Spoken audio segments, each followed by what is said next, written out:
Ibu ada yang bisa saya bantu? Iya Ibu, di sini saya ingin berkonsultasi mengenai masalah yang saya alami. Oh gitu ya Bu ya. Oke, baik. Ibu namanya Ibu siapa? Nama saya Ibu Dwi. Oh Ibu Dwi. Baik. Ibu Dwi datang di sini ada sesuatu yang mau Ibu konsultasikan ya Bu ya. Memang di sini kita di klinik ini menerima untuk konsultasi terkait dengan HIV/AIDS ya Bu ya. Oke.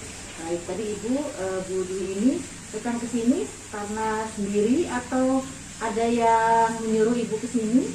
Saya di sini datang atas nama saya sendiri. Sendiri ya Bu ya. Oke, baik Ibu. Nah Ibu kira-kira temuan Ibu sendiri ini dasarnya ada apa nih di Ibu? Kan saya dengar-dengar dari berita sebelumnya saya juga sama-sama saya dulunya pernah ada kasus narkoba. Terus yang menggunakan suntik itu. Nah, saya dengar kalau misalnya pakai itu juga resiko katanya. Ya. Seperti itu. Baik. Kalau Ibu sendiri terkait dengan HIV atau penyakit HIV/AIDS-nya pernah dapat informasi atau sudah ada yang tahu? Belum tahu kan sekarang saya konsultasi. Oke. Baik, saya ambilkan dulu ya di sini. Nah, Ibu untuk yang HIV/AIDS, Ibu pernah dengar ya istilah HIV/AIDS-nya itu sendiri ya? Nah sekarang lebih jelas coba saya akan sampaikan ke Ibu sebelum nanti biar Ibu paham gitu apa itu HIV/AIDS, apakah ketakutan Ibu gitu ya, apakah Ibu terkena atau tidak itu benar atau tidak gitu ya Bu ya. Oke. Nah untuk HIV itu panjangan Bu. HIV itu singkatan, dimana singkatan itu kepanjangannya adalah Human Immunodeficiency Virus. Nah jadi si HIV itu virusnya Bu, virus yang masuk ke dalam tubuh seseorang yang nanti virus itu akan berkembang biak dan menghasilkan gejala-gejala. Nah sekumpulan gejala-gejala yang dialami oleh orang tersebut yang tadi virusnya masuk itu disebut dengan AIDS. Ya AIDS juga singkatan kepanjangannya mah Acute Immune Deficiency Syndrome. Nah, jadi kalau orang suka nyebutnya bisa gabung HIV AIDS gitu ya Bu ya. Nah HIV itu adalah virusnya yang masuk ke dalam tubuh seseorang. Nah nanti virus itu kan berkembang biak menghasilkan gejala-gejala yang dialami oleh pasien. Nah sekumpulan gejala itulah yang disebut dengan AIDS gitu. Ya. Nah Ibu untuk HIV ini kan masuk ke tubuh seseorangnya melalui penyebaran ya Bu ya, jadi memang dia bisa menyebar dari satu individu ke individu lain. Jadi kalau seseorang yang dalam tubuhnya ada virus ini bisa menyebarkan ke orang lain lagi. Nah cara penyebarannya melalui apa? Nah secara konsep teori kita kenal ada 3 Bu, 3 cara penularan bagaimana virus HIV itu bisa masuk ke dalam tubuh kita. Yang pertama itu melalui hubungan seksual Bu. Ya, jadi si virus HIV itu bisa menular dari satu orang ke orang lain pada saat melakukan hubungan seksual, terutama hubungan seksual yang salah satu pasangannya itu memang sudah ada virusnya. Jadi pada saat dia melakukan hubungan seksual, virusnya itu akan menular kepada pasangannya. Nah, yang kedua itu melalui darah Bu. Iya, jadi selain melalui hubungan seksual, virus si HIV itu bisa menyebar juga melalui darah atau produk darah. Jadi misalnya Ibu tadi cerita kalau nggak salah pernah waktu dulu menggunakan narkoba suntik ya Bu ya. Nah pada saat di jarum suntik itu kan kita pada saat nusuk kan ada darah ya Bu ya. Nah jadi jika apalagi Ibu suka ganti nggak jarumnya Bu, atau kadang sama teman yang pakai barang-barang nggak ganti Berbarengan. Nah jadi kan misalnya kita nggak tahu nih teman kita tadi di dalam tubuhnya ada virus, terus dia kan menyuntikkan narkobanya tadi. Nah di jarumnya itu kan ada darah yang di teman Ibu tadi kan, terus Ibu pakai nih. Akhirnya kan darahnya jadi masuk ke Ibu kan. Nah padahal darah itu ada kandungan virusnya, virus HIV. Jadi bisa juga virus itu menularnya atau menyebarnya melalui darah tadi. Seperti itu. Iya, atau misalnya bisa juga Bu melalui transfusi darah. Misalnya kita sedang butuh darah nih, kan kita suka ditambah darah ya Bu ya. Nah darah itu ternyata mengandung HIV. Tapi kalau sekarang mah alhamdulillah Bu, setahu saya PMI itu ketat. dalam hal untuk di screening dulu. Jadi transfusi darah sekarang alhamdulillah itu sudah dijamin tidak ada kandungan HIV-nya karena dites dulu gitu ya. Apa yang mendonor itu dia ada kandungan positif HIV atau tidak, sehingga alhamdulillah aman. Kalau dulu memang ada kemungkinan seperti itu. Nah sekarang lebih banyaknya tadi yang karena gonta-ganti jarum suntik tadi, karena kan darah dari pasiennya kita nggak tahu dia ada HIV-nya, pas kita pakai jarum yang sama masuk juga kan ya, kita darahnya tercampur. Jadi selain tadi yang pertama dengan bisa melalui hubungan seksual, nah yang kedua melalui kontak darah. Nah yang ketiga ini bisa Bu dari ibu yang hamil, ibunya positif nanti bisa ditularkan ke janinnya karena kan masih dalam satu peredaran darah. Ya, jadi bisa juga. Terus sekarang tahan ya? Ya, jadi melalui 3 cara itu untuk jadi di luar itu tidak menyebarkan tidak menularkan HIV ya. Karena kan banyak sekarang orang yang menganggapnya aduh sampai jabatan tangan nggak mau gitu ya Bu ya. Nah gitu ya apa makan minum bareng piring yang sama. Nah sebenarnya enggak Bu, karena penularannya tadi melalui tiga cara tadi penularan virus HIV-nya. Jadi kalau misalnya nanti ibu pakai toilet yang sama gitu ya, nah itu sebenarnya enggak. Kemudian tadi tukar-tukar pakaian juga enggak menularkan. Kemudian tadi makan di piring yang sama atau di gelas yang sama juga tidak. Atau berenang gitu, karena takut berenang juga ya semua orang, nanti takutnya dia menularkan virusnya gitu. Ternyata enggak, tadi cukup dengan yang 3 cara tadi. Atau gigitan nyamuk kadang juga dibilangnya bisa menyebarkan, atau dari keringat kita menyebarkan juga ke orang gitu ya.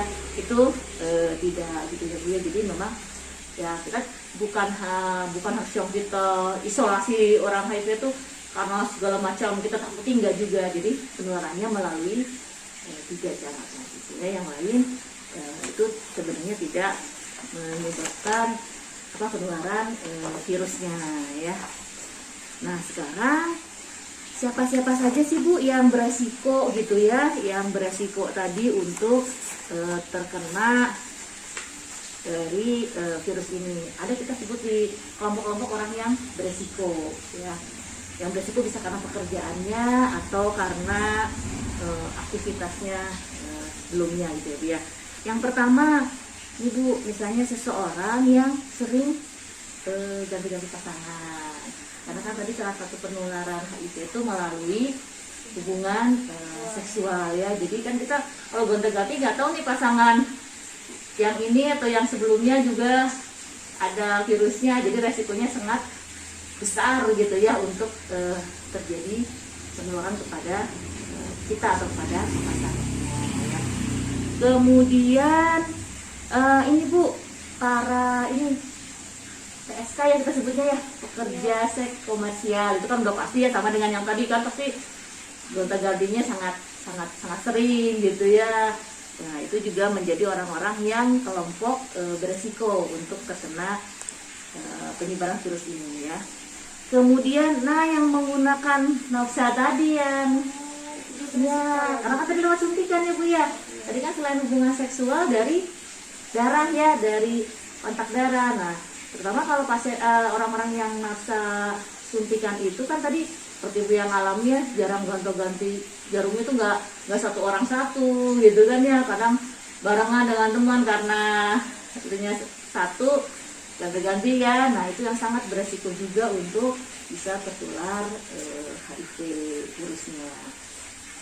Kemudian ini Bu kan tadi ya PSK tuh banyaknya perempuan ya, laki-laki juga kan ada yang kelainan seksualnya, jadi yang laki suka laki, apa yang kita sebutnya homo ya. Nah itu juga kan karena melakukan tindakan hubungan seksualnya yang tidak normal lah kita anggap ya, tidak aman, tidak normal. Nah itu juga sangat beresiko untuk menyebabkan terjadinya penularan virus HIV. Kemudian waria itu kan ya sebenarnya laki-laki juga ya Bu ya. Jadi nanti dia kan menggambarkan dirinya perempuan. Nah pasangannya juga laki-laki ya, hampir sama saja tadi dengan yang lelaki suka lelaki kalau waria, tapi dianya menggambarkan dirinya sebagai seorang perempuan. Nah kemudian tadi bayi yang dikandung atau janin yang dikandung dari ibu yang memang sudah positif HIV. Dia juga sangat beresiko untuk tertular, ya. Atau misalnya tadi orang-orang yang memerlukan transfusi darah secara teratur, misalnya pasien yang talasemi, hemofili. Tapi sekarang alhamdulillah sih untuk resikonya sekarang jadi rendah karena memang PMI sudah punya SOP yang sangat baik gitu ya untuk men-screening semua pendonor darah supaya steril lah dari virus. Jadi yang terakhir ini sekarang sudah sangat kecil untuk kemungkinannya. Nah, yang besar itu tadi yang bisa dari hubungan seksual ya, kemudian dari penularan darah secara langsung atau kontak darah secara langsung.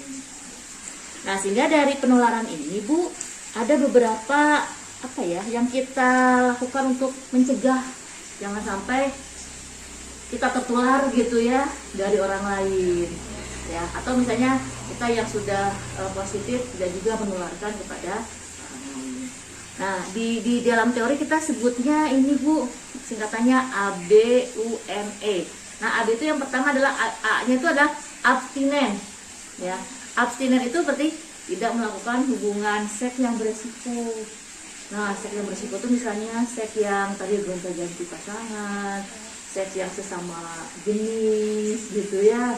Nah, itu yang disebut dengan tidak aman ya. Nah, sehingga itu kita hindari. Kalaupun misalnya kita tidak bisa hindari, ya nanti di bawahnya ada gunakan misalnya kondom ya. Tapi yang pertama itulah abstinen. Jadi jangan atau tidak melakukan hubungan seksual yang beresiko, yang normal-normal lah Bu ya. Nah, yang kedua adalah be faithful. Nah, be faithful itu artinya jangan gonta-ganti Bu, setia aja dengan satu pasangan. Jadi kan itu resikonya sangat kecil, walaupun tetap ada kemungkinan. Karena di beberapa kasus ada Bu yang dia tertularnya dari suaminya. Jadi suaminya mungkin suka jajan, suka gonta-ganti, padahal istrinya udah setia gitu ya. Tapi karena suaminya yang membawa ada, tapi itu kan ya peluangnya kecil. Tapi kalau misalnya si perempuannya juga suka gonta-ganti, ya peluangnya jadi sangat besar. Jadi selain tadi yang pertama pencegahannya kita tidak melakukan hubungan seks yang beresiko, yang kedua disarankan untuk tetap setia dengan satu pasangan, untuk tidak gonta-ganti pasangan.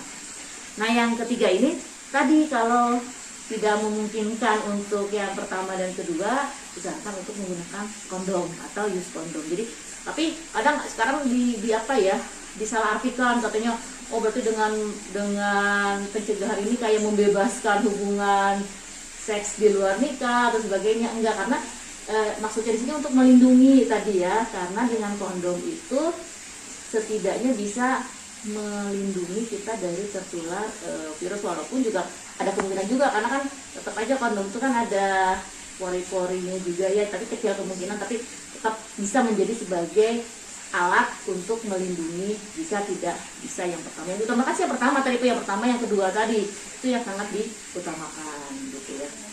Nah, kemudian no drug tadi ya, karena drugnya yang suntikan itu tuh yang paling beresiko sekali karena tadi kontak darahnya. Nah, sehingga disarankan ya jangan menggunakan obat-obatan terlarang gitu ya, termasuk suntikan tadi.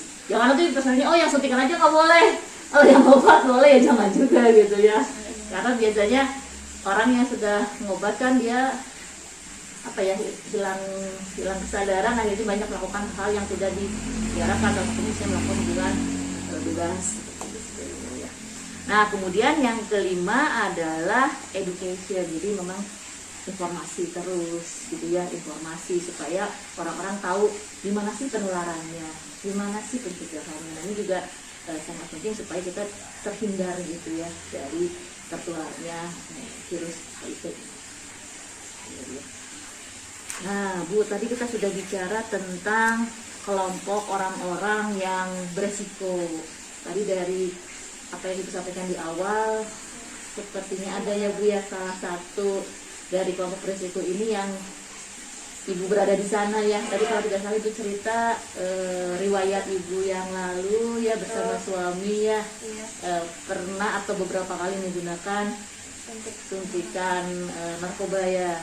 Kemudian suami ibu juga kata ibu, menurut ibu ya pernah ketahuan gitu ya beberapa kali gonta-ganti pasangan, sehingga ibu merasa khawatir apakah ibu tertular atau tidak dan datang ke sini. Nah, sehingga apa yang ibu lakukan tadi sangat baik ya Bu ya. Ibu datang ke sini untuk melakukan konseling. Ya, nah setelah saya sampaikan tadi secara gambarannya itu seperti apa. Nah, kalau memang kita tadi ibu merasa ada satu kelompok yang ibu beresiko ke sana gitu ya. Nah, ibu sudah menurut ibu yang ibu lakukan itu salah atau harus ibu berubah nggak misalnya Bu? Salah. Ya, karena kalau ibu nggak merubahnya, ada kemungkinan walaupun misalnya sekarang ibu nggak tertular, kalau ibu pertahankan terus, besok bisa kena juga ya Bu ya. Nah, jadi ibu punya keinginan nggak ibu untuk merubah perilaku ibu tadi, karena ibu tahu perilaku yang kemarin ibu lakukan itu resikonya sangat besar untuk ibu bisa tertular HIV. Ada nggak Bu ibu pengen untuk melakukan itu? Setelah saya dengar penjelasan ibu, saya juga ingin melakukan untuk berubah.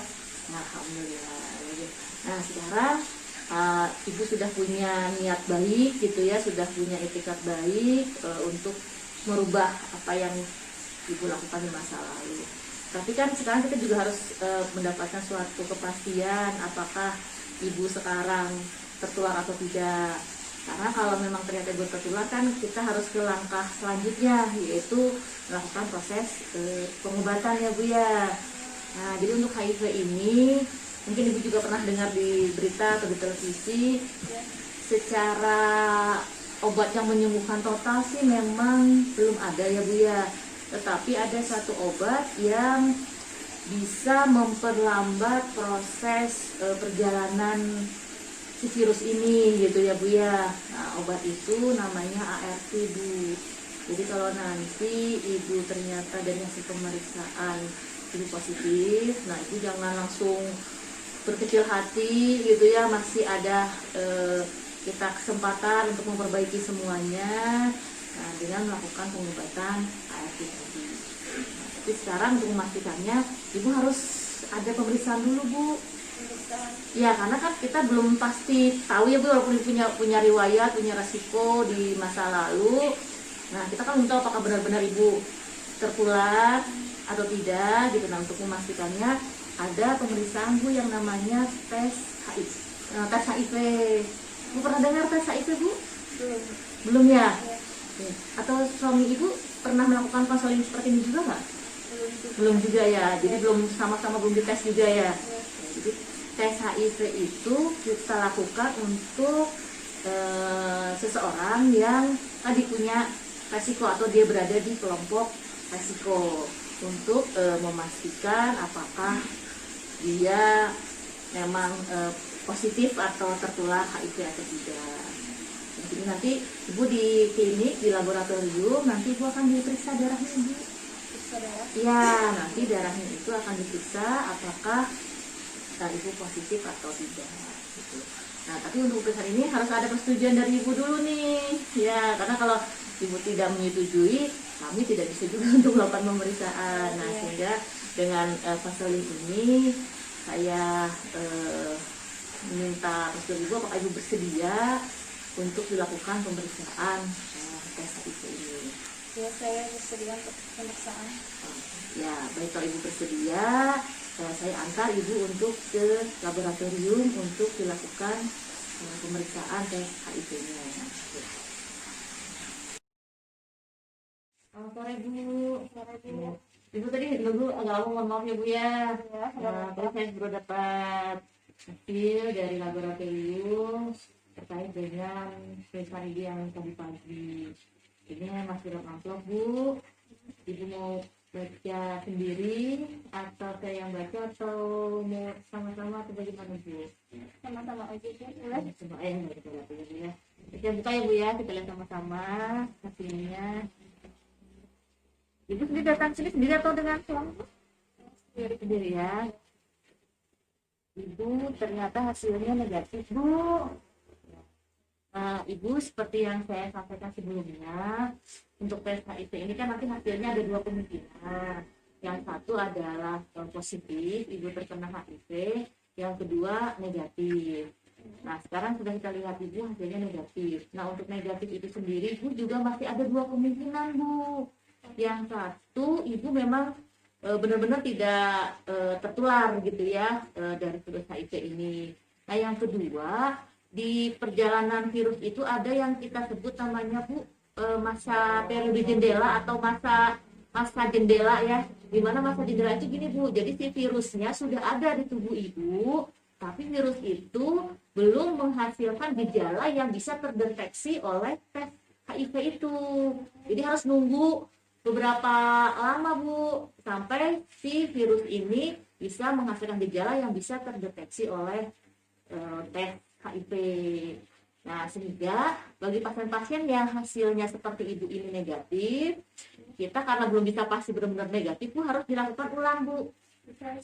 Ya, tapi tes ulangnya nggak dalam waktu dekat, Bu. Dia biasanya masa periode jendela ini antara 3 sampai 6 bulan, Bu. Nah, sehingga nanti Ibu disarankan 6 bulan berikutnya Ibu untuk dilakukan tes kembali. Nah, tapi selama nunggu 6 bulan, karena kita masih ada kemungkinan ya Bu ya, Ibu juga ada positif, kemungkinan positif juga. Maka tadi yang saya jelaskan di awal terkait dengan pencegahan yang kita harus be faithful, kemudian abstinence, ya Bu, yang bersetia dengan pasangan, tidak gonta-ganti pasangan. Ibu sebaiknya menggunakan kondom dulu jika berhubungan dengan suami Ibu, gitu kan. Kemudian juga Ibu tidak mengulang kembali perilaku Ibu yang dulu. Karena kita belum pasti ya Bu ya. Nah, nanti harus diperiksa lagi kembali 6 bulan berikutnya. Ya. Ibu bersedia untuk melakukan tes ulang kembali Bu nanti ke depannya? Saya bersedia. Ya, Ibu mudah-mudahan kita sih berharap Ibu benar-benar negatif ya Bu ya. Tapi sebagai antisipasi kita, tetap Ibu yang pencegahan itu selama menunggu tes yang kedua dan hasilnya benar-benar negatif, Ibu harus terus pertahankan untuk upaya pencegahan. Yang pertama supaya Ibu tidak menularkan kepada orang lain, yang kedua juga Ibu tidak tertular dari orang lain juga. Ya, Bu ya. Baik, mungkin demikian ya Bu ya untuk konseling kita hari ini. Terima kasih Ibu sudah punya niat yang sangat baik ya untuk melakukan konseling, lalu dengan tes HIV, dan ke depannya mudah-mudahan saya berharap Ibu tetap datang kembali untuk dilakukan pemeriksaan tes yang kedua untuk memastikan apakah Ibu benar-benar negatif atau tidak. Ya, Ibu hati-hati di jalan. Ya, Ibu nanti ditunggu lagi untuk kembali ke sini untuk pemeriksaan berikutnya. Terima kasih. Selamat sore Ibu. Selamat sore. Mudah-mudahan nggak lama nunggu ya Bu ya. Ya, kebetulan saya baru dapat hasil nih dari laboratorium terkait dengan pemeriksaan tes HIV yang tadi pagi Ibu lakukan. Ibu mau baca sendiri atau saya yang baca atau kita bersama-sama Bu? Sama-sama saja Bu. Oke, baik ya. Saya buka ya Bu ya hasilnya. Oh, Ibu hasilnya positif Bu. Ibu yang sabar ya Bu ya. Memang dari awal kan kita sudah diletakkan memang Ibu ada beberapa resiko ya yang Ibu pernah lakukan di masa lalu, dan hasilnya ternyata memang Ibu sudah tertular, Ibu positif HIV. Tapi seperti yang juga tadi saya sampaikan, ada upaya kita untuk mengatasinya atau untuk proses selanjutnya ya Bu, yaitu pengobatan dengan menggunakan obat ARV ya.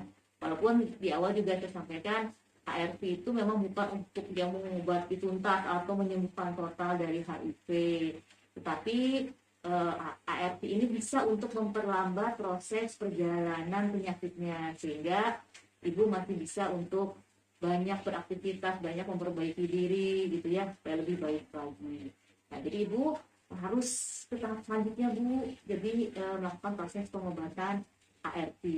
Nah, kebetulan di klinik ini juga kami mendapatkan amanah juga untuk memberikan pengobatan ARV, sehingga nanti ibu disarankan untuk ke ruang berikutnya.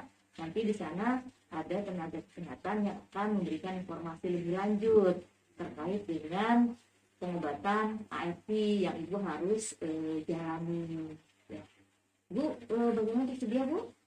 Seria. Ya, tenang ya Bu ya. Nanti akan disampaikan lebih detail tentang pengobatan ARV, sehingga nanti ibu akan sangat paham bagaimana pengobatan untuk yang hasilnya lebih positif. Jadi ibu mungkin itu untuk yang saya disampaikan. Ibu harap tenang ya Bu ya, mudah-mudahan masih ada jalan, mudah-mudahan Allah selalu meridhoi kita semua ya Bu ya.